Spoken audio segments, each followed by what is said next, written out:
Good morning everyone. এই ভিডিওটো অলপ দীঘলীয়া হ'ব গুটে সম্পূৰ্ণ ডিটেইলছ এই ভিডিওটোত আপোনালোকে পাব যোৱা কালি যেতিয়া ৰাতি ভিডিওটো চাইছে নিশ্চয় আপোনালোকৰ মনত বিভিন্ন ধৰণৰ কোৱেশ্চন আহিছে আৰু ঠিক তেনেদৰে অসমৰ বহুত ইউটিউবাৰ তাত এই ভিডিওটো চাইছে যে সকলোবোৰ ইন্টাৰভিউৰ এক্সাম এটাই হ'ব এসএসসিৰ দৰে হ'ব মনত আপোনালোকৰ বিভিন্ন ধৰণৰ কোৱেশ্চন আহিছে বহুতে কৈছে ভাল হ'ব বহুতে কৈছে বেয়া হ'ব বহুতে কৈছে এনেকুৱা ধৰণৰ প্ৰবলেম হ'ব বহুতে কৈছে এইবোৰ সমস্যাৰ সমাধান হ'ব এনেকুৱা ধৰণৰ বহুত কমেন্ট আহিছে এই ভিডিওটোত আপোনালোকে গুটেখিনি ডিটেইলছ পাব বিশেষকৈ অসম পুলিচৰ এবিইউবি জেলৱেদাৰ এপিআৰও যিখিনি লৰা ছোৱালী অপেক্ষা কৰি আছে লগতে নতুনকৈ এসআই পদ আহিব নেকি এনেকুৱা ধৰণৰ কোৱেশ্চন আপোনালোকৰ মনত আহি আছে তেনেহলে গুটেখিনি এই ভিডিওটোত আপোনালোকে গম পাব সম্পূৰ্ণ কৰি চালে গুটেখিনি কথা শুনা পাব প্ৰথম কথাটো কৈ দিও যেতিয়া ডক্টৰ হিমন্ত বিশ্ব শৰ্মা ডাঙৰীয়াক মিডিয়াত খুদিছিল যে নিবনুৱা সমস্যাৰ কথা তেতিয়া তেওঁ কৈছিল যে 1 লাখ চাকৰি দিয়াটো ইমান সহজ কথা নহয় এইটো এটা সঁচা কথা কাৰণ বিভিন্ন ধৰণৰ পদ থাকিব বিভিন্ন ধৰণৰ ডিপাৰ্টমেন্টত এই পদবোৰ থাকিব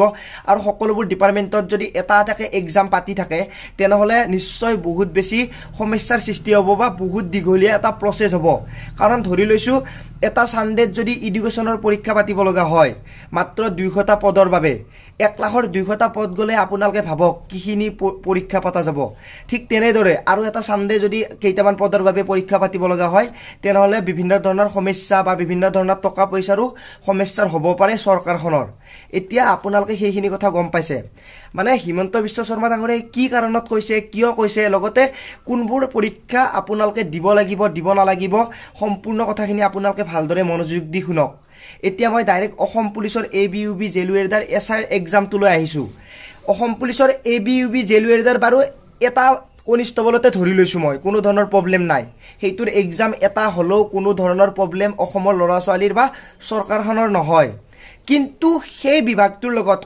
কনিষ্টেবল বিভাগটোৰ লগত জানো এডুকেশন বিভাগটো মিলিব টোটালি নিমিলে এডুকেশনৰ পিয়নৰ বাবে 8 পাস বা 10 পাস থাকে সেই 8 পাস বা 10 পাসৰ বাবে যিখিনি কোৱেশ্চন দৰকাৰ বা যিখিনি জানিব লগা সেইখিনি এটা কনিষ্টেবলে জানিলে নহব হেইটো মই কোৱা নাই যে পিয়নটো জানিব নালাগে বা কনিষ্টেবলটো বেছি জানিব লাগে তেনেকুৱা ক্ষেত্ৰত মই এইটো কোৱা নাই কাৰণ এতিয়া ডিফেন্স লাইনটো বহুত বেছি আপডেট কৰিব লগা হৈছে এনেকুৱা আপডেট যেনেকৈ ইণ্ডিয়ান আৰ্মি আগতে কেৱল ফিজিক্যাল টেষ্ট চাইছিলে ফিজিক্যাল টেষ্টত যদি লৰাজনে ভাল প্ৰদৰ্শন কৰে তেওঁ চাকৰি পোৱাটো নিশ্চিত আছিল তাৰ পিছত মেডিকেল সেডিকেল যদি অলপ ঠিক ঠাক থাকে তেওঁ চাকৰিটো পাই যায় এডুকেশনত বেছি গুৰুত্ব দিয়া নাছিল কিন্তু এতিয়া এনেকুৱা হৈছে লৰাটোই দৌৰিব পাৰক বা নোৱাৰক দৌৰাটোতো ইম্পৰ্টেন্ট হেইটো মই কেতিয়াও নেগলেক্ট কৰিব নোৱাৰো দৌৰাটো ইম্পৰ্টেন্ট লৰাটোই দৌৰক বা নদৌৰক কিন্তু সেই লৰাটোই কম্পিউটাৰত বহি জানো এখন দেশ উৰুৱাই দিব পাৰে হেইটো স্মাৰ্টনেসও বহুত বেছি ইম্পৰ্টেন্ট ঠিক তেনেদৰে অসম পুলিচৰ ক্ষেত্ৰতো মই এটা কথা কৈ দিও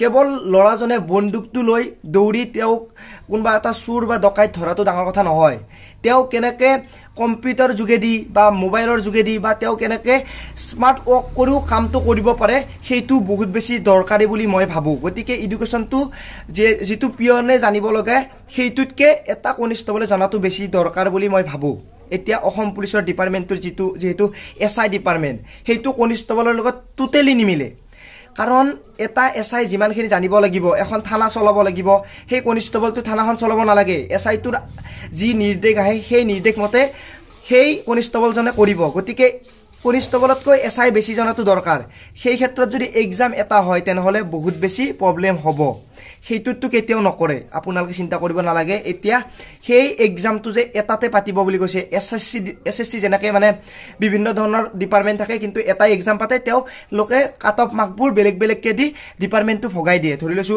এসএসবি বিএসএফ সিএসএফ সিআৰপিএফ বা বিভিন্ন ধৰণৰ পদ থাকে সেই পদবোৰত এটা এক্সাম হয় এক্সামটোৰ পিছত তেওঁলোকক ভাগ কৰি দিয়ে কাট অফ মাৰ্ক চাই হেইটো ক্ষেত্ৰত বাৰু বেলেগ এতিয়া অসম চৰকাৰৰ যেহেতু বেলেগ বেলেগ ভাগ থাকে এডুকেশনাল বেলেগ ভাগ বা ধৰিছো ডিফেন্স লাইনটোৰ অলপ বেলেগ ভাগ আসাম পুলিচৰ ঠিক তেনেদৰে যেনেকৈ গ্ৰেড 4ৰ পদ থাকে যি ক্ষেত্ৰতে নহওক গ্ৰেড 4 সকলোৰে একেই হ'ব এডুকেশনে হওক বা বিভিন্ন ধৰণৰ ডিপাৰ্টমেন্টৰে হওক এই গ্ৰেড 4ৰ পদটোৰ বাবে যদি এটা এক্সাম পাতে তেনেহলে বহুতখিনি লাভ হ'ব কাৰণ মই কৈ দিও ধৰি লৈছো এডুকেশন বিভাগটো তুলাইছে 200টা পদ বা বেলেগ এটা বিভাগত ওলাইছে 300টা পদ, বেলেগ এটা বিভাগত ওলাইছে 500টা পদ।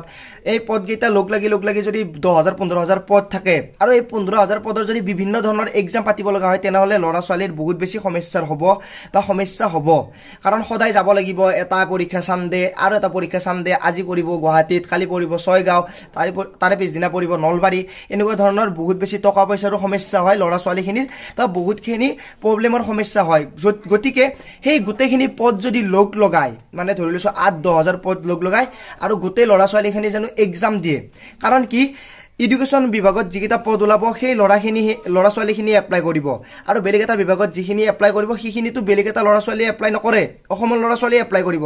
গতিকে এক্সাম যদি এটা হয় বিভিন্ন ধৰণৰ সমস্যাৰ পৰা আমাৰ লাভ হ'ব, লগতে টাইমটোৰ পৰা আমাৰ বহুত বেছি সুবিধা হ'ব, টকা পইচাও বাচি যাব।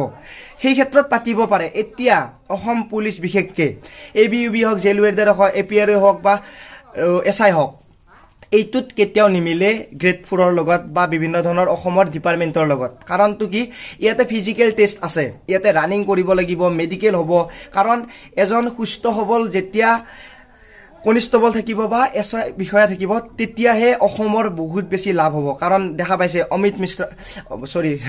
আনন্দ মিশ্ৰ ডাঙৰীয়া, তেওঁ কেনেকুৱা এটা ষ্ট্ৰং মানুহ, দেখিলে গম পায় তেওঁৰ কি ধুনীয়া এটা ফিজিক্স, মানে হেল্থটো কিমান ধুনীয়া। তেওঁ কৰোঁ বুলি কৰিব পাৰে কামটো। কাৰণ তেওঁৰ কিছুমান এনেকুৱা পুলিচো দেখা পাইছোঁ আমাৰ বহুত ডাঙৰ পেট, বহুত ওলমি গৈছে পেট, কিন্তু সেনেকুৱা ক্ষেত্ৰত তেওঁ কি কৰিব? তেওঁ ধৰি লৈছোঁ যদি কিবা কাৰণত অলপ যদি দৌৰিব লগা হয় তেওঁৰ সমস্যা হ'ব।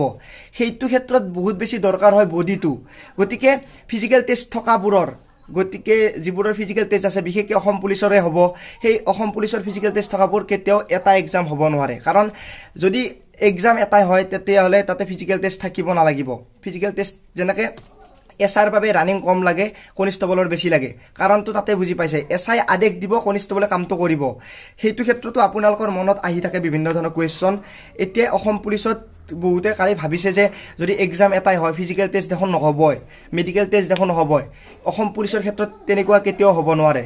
কাৰণ এডুকেশ্যন বিভাগটোৰ বাবে তেওঁ ৰানিং নকৰিলেও হৈ যাব। তেওঁ কেৱল পৰীক্ষাটো পাছ কৰিলে, তেওঁৰ কেৱল যদি মাইণ্ডটো ইউজ কৰিব পাৰে বা তেওঁ পঢ়া শুনাখিনি জানে, তেওঁৰ কামটো চলি থাকিব। কিন্তু কনিষ্টবল এটাৰ সেনেকুৱা নহয়। কনিষ্টবলটো পঢ়া শুনা থাকিব লাগিব, লগতে তেওঁৰ বডিটো ভাল হ'ব লাগিব। কাৰণ সেই বডিটোৰে তেওঁ বহুতখিনি কাম কৰিব লগা হ'ব। দৌৰা দৌৰি কৰিব লাগে, এজন SI বিষয়াৰ লগত যাব লাগিব, মন্ত্ৰী আহিছে মন্ত্ৰীৰ লগত যাব লাগিব, মন্ত্ৰীৰ পিছে পিছে যাব লাগিব, বা তেওঁ দৌৰা ধপৰা কৰি থাকিব লাগিব। গতিকে ফিজিকেল টেষ্ট বহুত ইম্পৰ্টেণ্ট এজন আৰক্ষী বিষয়াৰ বাবে।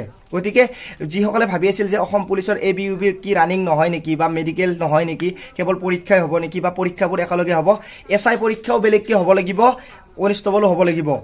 কিন্তু তাতে হয়তো এনেকুৱাও হ'ব পাৰে যে SI পৰীক্ষাৰ দিনা কনিষ্টবল পৰীক্ষাও হৈ যাব পাৰে, কিন্তু তেওঁলোকৰ কি হ'ব, কুৱেশ্যন টোটেলি বেলেগ হ'ব। সেইটো কথা আপোনালোকে গম পাব, কাৰণ বহুত বেছি ডিফাৰেঞ্চ আছে। এতিয়া যিবোৰ এক্সাম আহে সেই এক্সামবোৰৰ বাবে আপোনালোকে গুৰুত্ব দিয়ক, আৰু তেওঁলোকে যেনেকৈ নাপাতক কিয় অসমৰ ল'ৰা ছোৱালী যিবোৰে মেৰিট আছে সেইবোৰেতো চাকৰি পাবই। কিন্তু যদি চৰকাৰখনে কোনো ধৰণৰ টকা পইচাৰ বেমিজালি নকৰে তেনেহ'লে অসমৰ ল'ৰা ছোৱালীখিনি বহুতখিনি সুবিধা হ'ব এই বছৰটোৰ ভিতৰত। কাৰণ এবছৰৰ ভিতৰত বহুখিনি চাকৰি হোৱাৰ চান্স আছে, আৰু বিশেষকৈ অসম পুলিচৰ ABUBৰ বিভিন্ন ধৰণৰ পদ ওলোৱাৰ চান্স আছে। যিহেতু বহুত পদ খালী হৈ আছে, আপোনালোকে গমেই পাব, নতুনকৈ আপডেট আহিব। সকলো ডিপাৰ্টমেণ্টকে এখন নটিচ দি দিছে ক'ত কিমানটা পদ আছে। সেই নটিচখন আপোনালোকে ছাবমিট হোৱাৰ পিছত গম পাব যে ইমানখিনি পদ খালী আছে। গতিকে যিখিনি প্ৰিপেয়াৰ কৰা নাই প্ৰিপেয়াৰ কৰিব পাৰে, আৰু যিখিনি আগতে এপ্লাই কৰি থৈছে তেওঁলোকেও সাজু হৈ থাকিব পাৰে। কেতিয়া আহে কোনেও গম নাপায়। ক'ভিডটো অলপ কমাৰ লগে লগে সকলো ইণ্টাৰভিউ ষ্টাৰ্ট হ'ব। গতিকে আপোনালোকে মোৰ ফালৰ পৰা বেষ্ট টু চেষ্টা থাকিল, জানো সকলোৱে ক্ৰেক কৰিব পাৰে। আজিলৈ ইমানে, পুনৰ লগ পোৱাৰ আশাৰে মই জিতুমণি। জয় আই অসম।